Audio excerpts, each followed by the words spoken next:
şəklində bir vardı. Qalda qırğın girdi, bıçaqlaşma.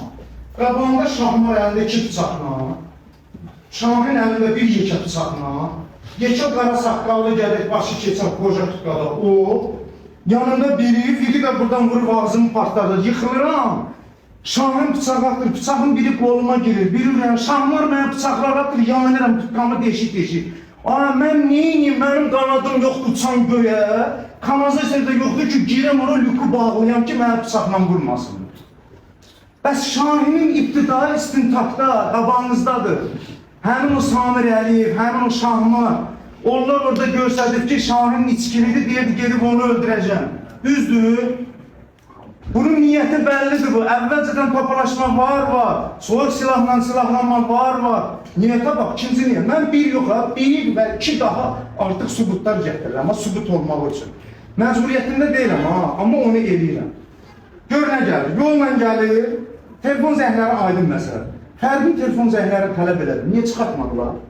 Ki, Fərdə kimlər zəng vurub? O qadın düz deyir, uşağın bilməlidir kim vurub.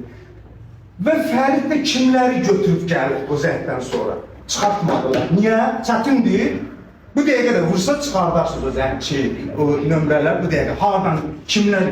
Biri Xırdalandan gəlir, biri Neftçilərdən, biri NZS-dən. Hərə bir tərəfdən Ramas Palasının qabağında topalaşırlar. Əvvəlcədən topalaşma var. Soyuq silahlanma var. Planlı şəkildə, necə ki deyiri, sakitləşdirdim Samirdə. Gör plana bax, yolla gələ, Şahmar Fəridi yığır, özdə Raminə 4 nəfər zəng verir. 2 dənə piyan, 2 dənə ayıq. Piyan Şahinlə Samir olubdur, ayıq Şahmarla Vigo olubdur.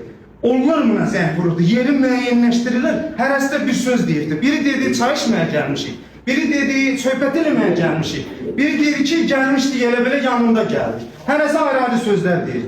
Aydın məsələdir niyə gəlmişdir, gələndə də necə gəlirlər, o da kör görgörüdür. Yolda gələ-gələ Şahmar götürür, Fəridi yığır. O qadın düz deyir, gecə saat 12-1-ə işləmiş, koronavirus vaxtı, pandemiya vaxtı, hər yer bağlı olan vaxtı. Baxın, möhtərəm hakim. Dolma yeyib, dolğa içib.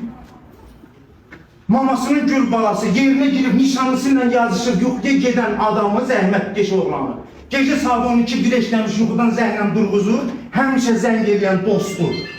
Durğuzandan sonra həmin bu gözəl, göyçək, zəhmətkeş oğlan gecə 1-ə işləmiş, beyindən boyda bıçağı vurur, özüylə də 3 nəfər götürür, hücum çəkir bizim Təbriz küçəsinə. Xeyri idi, nə varmışdı bəsə, hardan tanıyırdı, nə mənə?